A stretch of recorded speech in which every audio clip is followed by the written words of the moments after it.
মধ্যপ্রাচ্যের চলমান যুদ্ধের প্রভাবে বৈশ্বিক জ্বালানি ও অর্থনীতিতে দেখা দিয়েছে নতুন করে চাপ।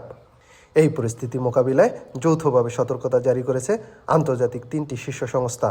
মধ্যপ্রাচ্যের যুদ্ধের প্রভাবে বৈশ্বিক জ্বালানি ও অর্থনীতিতে চাপ।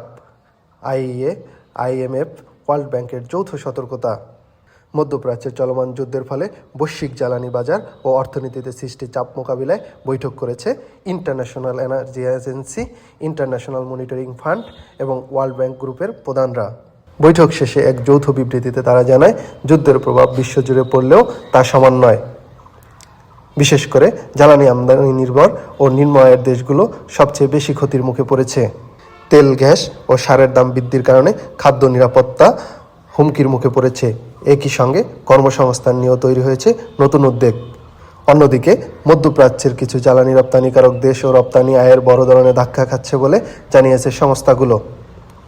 পরিস্থিতি এখনও অনিশ্চিত রয়েছে। গুরুত্বপূর্ণ হরমুজ প্রণালী দিয়ে জাহাজ চলাচল পুরোপুরি স্বাভাবিক হয়নি। বিশেষজ্ঞরা বলেছেন, সরবরাহ ব্যবস্থা স্বাভাবিক হতে সময় লাগবে।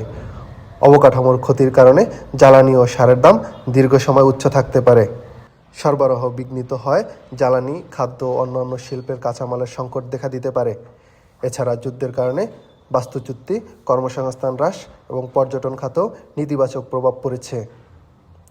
বিবৃতিতে আরও জানানো হয়, ক্ষতিগ্রস্ত দেশগুলোর পরিস্থিতির নিবিড়ভাবে পর্যবেক্ষণ করা হচ্ছে এবং প্রয়োজনীয় অনুযায়ী নীতিগত পরামর্শ ও আর্থিক সহায়তা দেওয়া হবে। আন্তর্জাতিক সহযোগিতার মাধ্যমে স্থিতিশীলতা, প্রবৃদ্ধি ও কর্মসংস্থান নিশ্চিত করতে সমন্বিতভাবে কাজ চালিয়ে যাওয়ার অঙ্গীকার করেছে সংস্থাগুলো। তাহিরুল ইসলাম, নিউজ ডেস্ক, বাংলা আওয়ার।